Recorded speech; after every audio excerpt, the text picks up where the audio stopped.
Listen, I've been doing a lot of unboxings, and here's why. So, I've been on social media for a very long time, and I've always used it as my form of therapy. Wow. Crazy. You're crazy, girl. I just love making creative videos and doing really fun edits. Girl, I see what you're doing in there.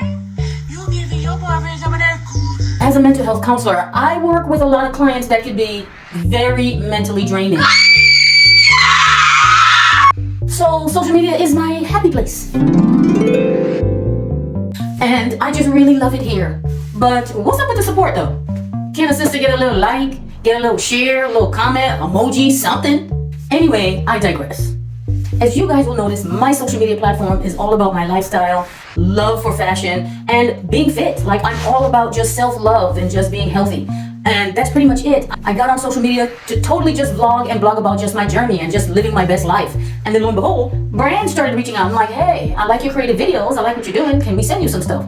Absolutely. But only stuff that I like. I'm not just gonna put videos on here about random items that I don't personally use. Every unboxing and everything that I post about, I do actually use it and I like it. So with that being said, let's focus on this huge unboxing that I got over here. Let's get started.